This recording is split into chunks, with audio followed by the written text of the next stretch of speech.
Hey, it's me, Fjorg the Builder, and today I want to wish you all a happy May the 4th and introduce you to the new Dynamist class made by, well, me, Fjorg the Builder, inspired by what most of us love dearly, Star Wars. But first, I want to do, same as I did last time, and introduce you to another artist. This time it's an Ark builder. So Ark Survival Evolved is a video game that, well, kind of was where Fjorg was first created. I joined an RP server, created a character, and had such amazing fun with Fjorg that I wanted to keep that character alive and push him into, well, my first love, Dungeons & Dragons. But Ark is a place where I love doing creative builds, but I just don't compare to people like this person. Sith the artist, I think I got it right, it has made such amazing creations. I've watched videos from this person before, but the Star Wars structures that they have been building are amazing. There are different mods you can introduce to the game, because this is what most people say is kind of a prehistoric game with dinosaurs. Introduces technology throughout the way, but what these design builders like Sith the artists are doing, bring their imagination to life within this game. And it's so amazing when you see people take these sandbox games and really let their designs flourish. It really is an art form, in my opinion. It really is. But today, we're here to talk about the Dynamist. With the Dynamist, I didn't want to just create, hey, here's a D&D class called the Jedi. I didn't want to make it like that. But I wanted it to feel like a Jedi, but not call it a Jedi. So we're calling it the Dynamist.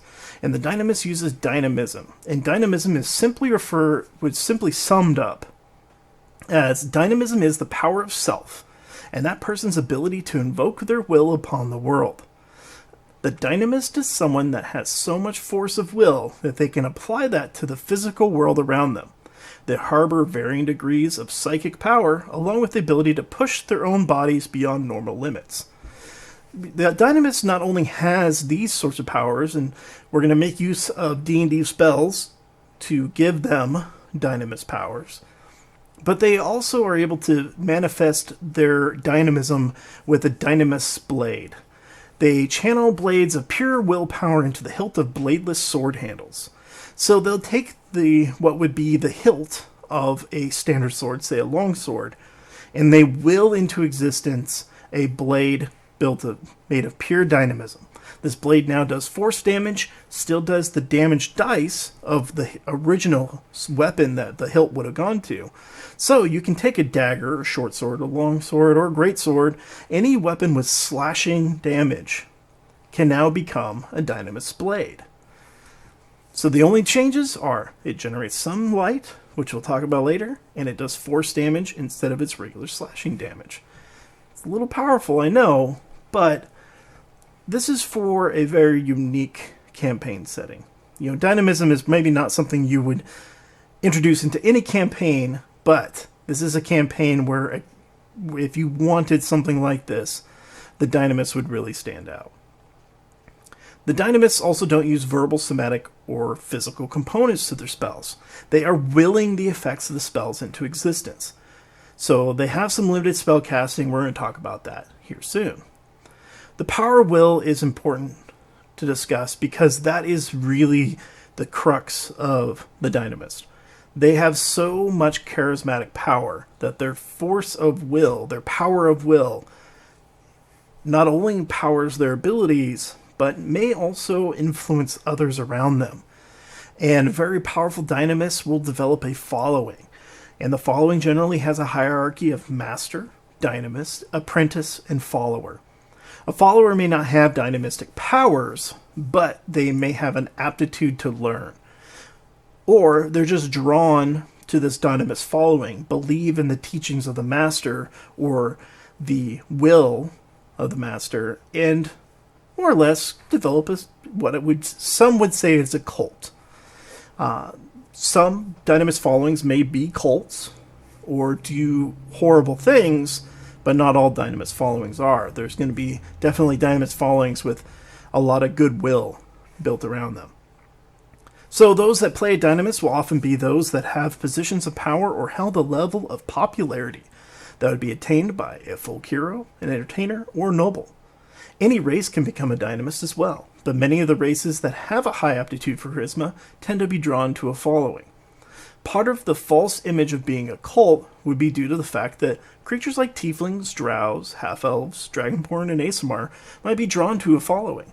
One can imagine how a group with a large number of tieflings might be deemed as a cult in the eyes of the less informed.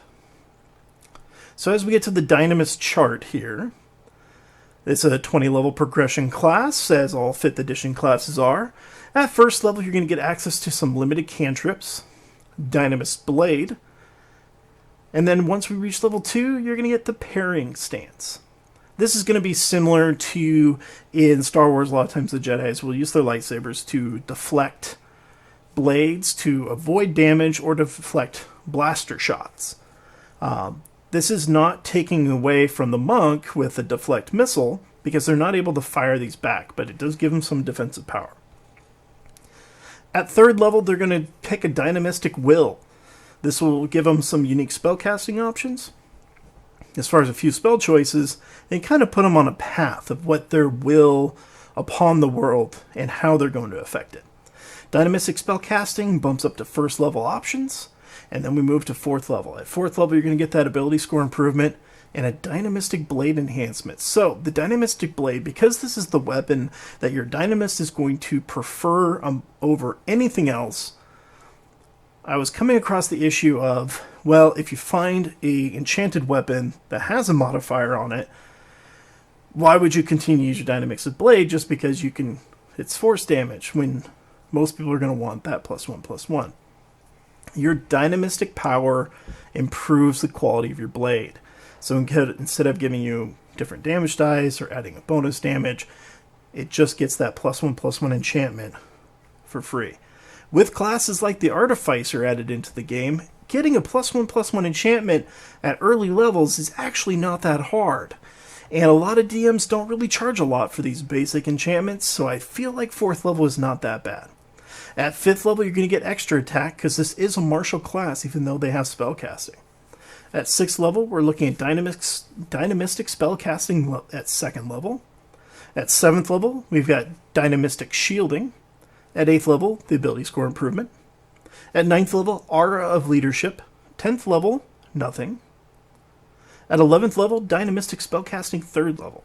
At 12th, ability score improvement, Dynamistic Blade enhancement, +2/+2. At 13th level, this is the first class in the game, from my side of things, if you include D&D and what I've written, that gets extra attack 2. I didn't go to extra attack 3 like the fighter, but you do get extra attack 2. This is, once again, a martial class. At 14th level, nothing. At 15th level, Force of Will. At 16th level, ability score improvement along with Dynamistic Blade enhancement +3/+3. That is the last time your Dynamistic Blade will increase. There will not be anything beyond that. At 17th level, we have the Dynamistic spellcasting at 4th level. 18th level, nothing. 19th level, ability score improvement. And at 20th level, Dynamist Blade Master. So if we look at creating a Dynamist, when creating a Dynamist, it's important to consider their background carefully. Is your Dynamist part of a following? And what position do they hold within that following? What was the objective, the master of the following? And why is your Dynamist out adventuring? Maybe your Dynamist never joined a following, but instead met with another Dynamist of superior skills that also lacked a following. Together as master and apprentice, you learned from them until one day you also left to venture forth seeking another to pass your knowledge on to. A Dynamist, no matter what, is a highly influential person, and depending on their personal or associated goals, they will push or pull others around them to flex to their will. Choose for yourself how you will use your powers, either for good or for evil. The quick builds, you can make a Dynamist quickly by following these suggestions. First, make Charisma your highest ability score, obviously, followed by Dexterity or Constitution. This is a martial class, so Dexterity and Constitution will be important. Second, choose the noble background. Third, choose the Eldritch Blast cantrip.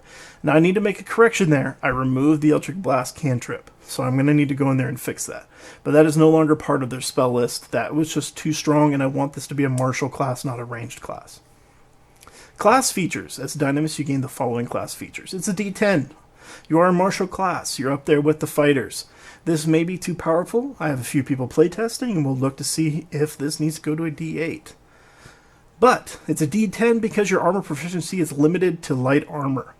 Weapons are simple and martial weapons, therefore giving you the ability to handle those Dynamist blades of any type.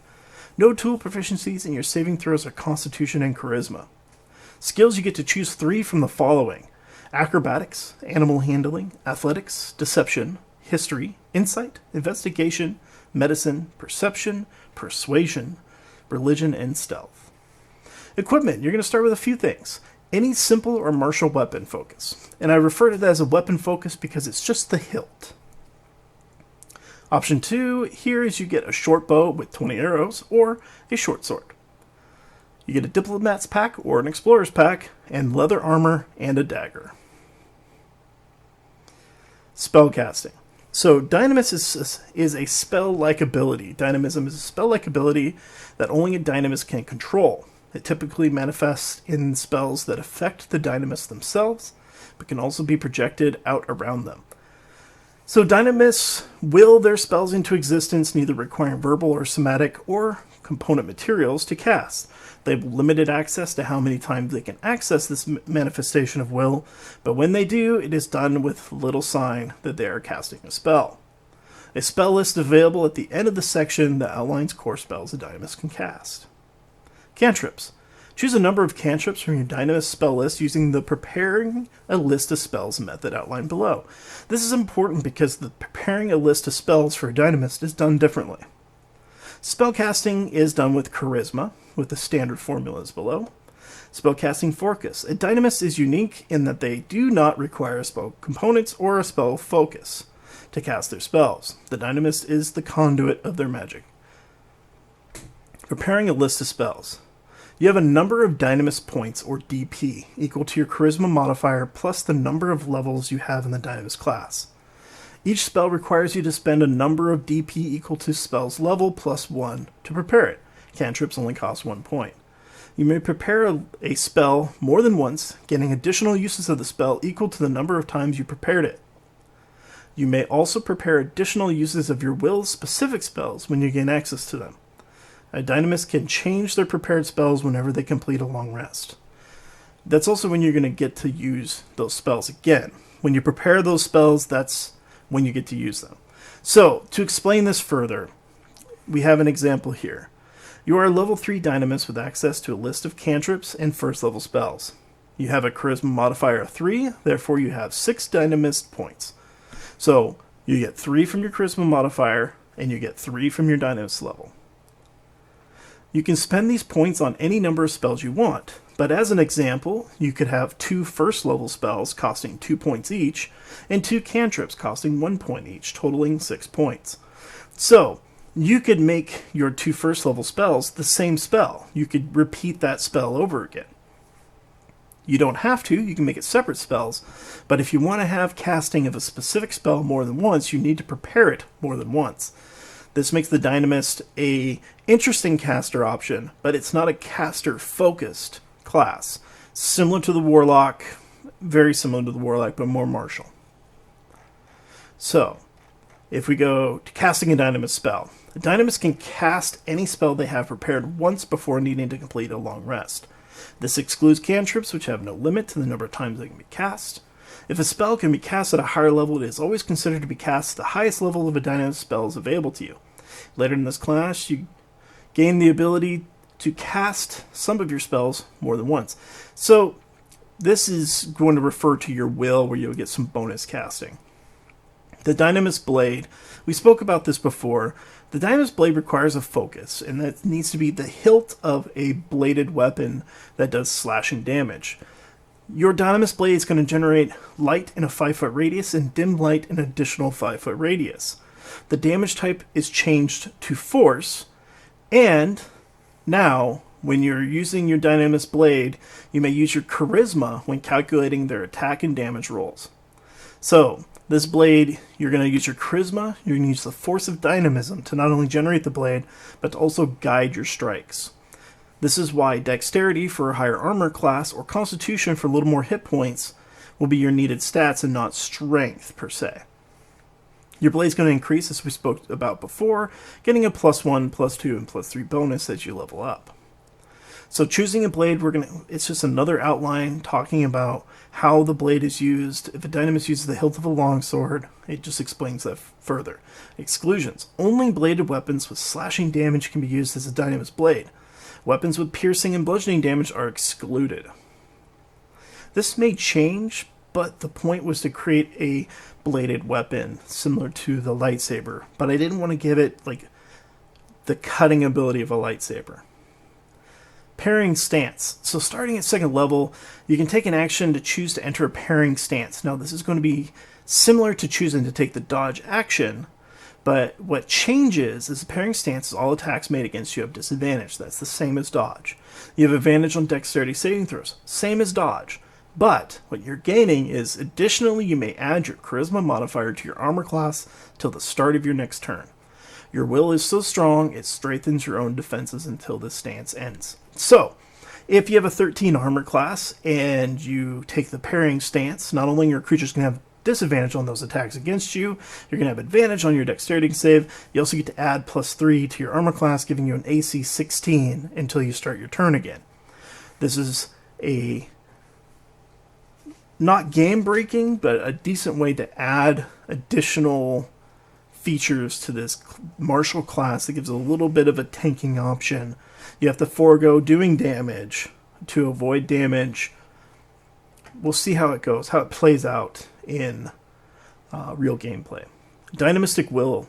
When you reach 3rd level, you will choose the Dynamistic will.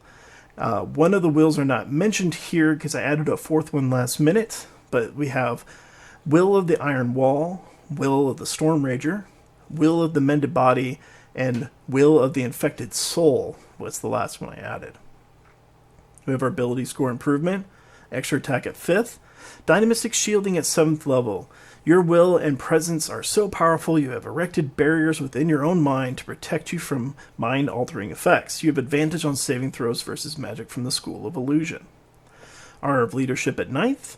You gain an aura of authority. Others rely on you to lead them, guide them, and protect them. Creatures within 10 feet of you that you choose are immune to the frightened condition. Force of will at 15th level. You can radiate your will, pushing others' emotions, gaining an edge over them. When you use a skill that uses charisma, instead of rolling, you may have a creature roll a charisma saving throw versus your spell casting ability instead. If the creature is under the effect of the spell Friends, they have disadvantage on this saving throw. Even if the creature fails this roll, they will not act in a manner that is against their alignment. So you can't make a solidly good person commit a horrible crime. There's checks and balances to things. You can't make a person act completely out of character with this. Dynamis Blade Master. At 20th level, when you enter a parrying stance, the stance now lasts for 1 minute. It does not take any action from you to maintain the stance. Each time your turn ends, the stance is in effect for the duration. When you use this ability, you cannot use it again until you finish a long rest. So basically, as an action, you're going to enter a parrying stance like you would normally, but the stance now has a duration of 1 minute, and it doesn't reset at the beginning of your next turn. So it also does not take an action from you to maintain. So your action is freed up to do other things. You have entered a heavily defensive Master Blade stance. Dynamis Blade Master. This is 20th level ability, and although powerful, it is not game breaking since it is a 20th level ability. You're only going to get to use this once per long rest, so you won't even be able to use it that much. So Dynamistic Wills. A Dynamis is a being of powerful will. They emanate that will around them, pushing the world to mold to their desires. Each Dynamis eventually chooses a specific will to follow that best suits their desires. Each will provides the Dynamis with additional spells and new ways to cast these spells as they progress down that path. Now here, there isn't a lot of variation in this, because really each will is just going to give you some special spells, and it's going to add these two features no matter which will you choose. So when you have your bonus spells, if we go to the bullet point here, so if you choose Will of the Iron Wall, cantrips learned this way can be cast as a bonus action a number of times equal to your charisma modifier. So special bonus spells that are cantrips that you gain from your will, you can cast as a bonus action a number of times equal to your charisma mod. Spells learned this way can be cast once without needing to prepare it. You may prepare additional castings with the use of Dynamis points during your long rest. So spells that you earn, you get one free casting of these to increase the number of spells you can cast per day, and you can prepare additional castings. This may cause them to be a little more powerful, and we're seeking feedback on it. There's clarification that only spells from this list can be cast this way. Spells found on this list are considered to be always prepared and do not count against your number of prepared spells. You regain the use of these features when you complete a long rest. And when I refer to it as always being prepared, is you always get that one casting of it, but if you want to cast it more than once, you got to prepare it a second time. This is more akin to older schools of D&D, where wizards had to prepare each casting of their spells independently. So the Will of the Iron Wall is going to get Blade Ward, Sword Burst, and True Strike. These cantrips really make the Iron Wall a very tanky option, giving you True Strike, where you, as a bonus action, you can add that advantage on the next attack. Sword Burst, where you can kind of flare out your weapon and hit all the creatures around you. Or Blade Ward, where you can give yourself resistance to slashing, piercing, and bludgeoning damage. At 3rd level, when you first pick up this will, you're going to get Compel Duel and Zephyr Strike. Compel Duel, once a Paladin-only ability, and Zephyr Strike, once a Hunter-only spell, are now in the Will of the Iron Wall. Only the Iron Wall gains these spells. These are bonus spells exclusive to this subclass. At 6th level, you're going to gain Mirror Image and Warding Bond. At 11th level, Counterspell and Haste. And at 17th level, Resilient Sphere and Stone Skin. I need to put in a comment in here that goes with the will section, is that you'll need both the player's handbook and Xanathars for this class, because it uses spells from both books. We go down to our next page, where we have the Will of the Storm Rager. And these features, once again, like I said, the bonus spells, the first portion is all the same. What changes is the spells that you gain. So you're going to get the cantrip Lightning Lure, Shocking Grasp, and Thunderclap. This is a more offensive, fierce fighting. It is a lightning-focused and kind of subtlety-focused version of the Dynamist, where you can use Lightning Lure to pull a creature close to you. That way you can make use of your blade as your action. Shocking Grasp, cut into an enemy and then shock them as a bonus action. And then Thunderclap, just throw lightning, the force of lightning, the sound of lightning, thunder, all around you, hitting creatures in a 5-foot area. At 3rd level, you're going to get Bane and Thunder Wave. At 6th level, Blur and Invisibility. At 11th level, Call Lightning, Thunderstep. And at 17th level, Greater Invisibility and Storm Sphere.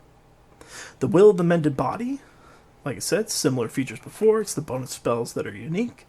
They're going to gain Guidance, Resistance, and Spare the Dying. At 3rd level, they're going to get Bless and Cure Wounds. At 6th level, Aid, Spiritual Weapon. 11th level, Beacon of Hope, Aura of Vitality. And 17th level, Death Ward, Elemental Bane. Finally, we have the Will of the Infected Soul. And their bonus spells, their cantrips are Chill Touch, Primal Savagery, and Vicious Mockery. 3rd level, Cause Fear, Inflict Wounds. 6th level, Crown of Madness, Shadow Blade. 11th level, Animate Dead, Vampiric Touch. 17th level, Blight and Phantasmal Killer. You'll also find a brief description about these. So, when we look at the Infected Soul, Dynamis that choose this will tend to be corrupted to the core. They revel in the pain and suffering of others, using their power to inflict wounds upon creatures just to watch them suffer. They crave power more than anything in this world. This is your Sith type option. And then we go to the Will of the Mended Body. Dynamists that choose this will tend to be noble in nature. Their love and care for others is evident in their desire to heal and mend the wounded. They can protect others through healing powers and even protect from death itself. We look at and that's more of your Jedi Counselor. And we have Will of the Storm Rager. Dynamists that choose this will tend to be chaotic fighters that tend to attack with sudden surprise. They attempt to blend into the crowds using their will to hide or push others to do their bidding. Storm Ragers are also very offensive in nature, using the power of lightning. This is another Sith feeling option there. And then we go back to our Iron Wall. Dynamists that choose this will tend to be strong frontline fighters. They lead others into combat and many times lead that charge themselves. You gain access to spells that will strengthen your body and those around you. So the Iron Wall is more of your Jedi Knight feature. And that's kind of the theme between those, is giving you those two options for good and two options for evil, but you can go any way you want with it.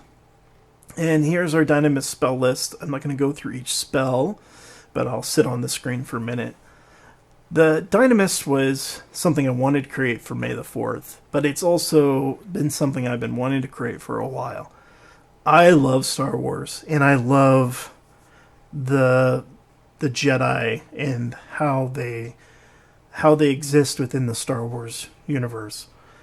There's so many contradictions at times, but overall, when you look at a Jedi, this is a noble individual, someone that has great power, but uses that power responsibly for the benefit of others.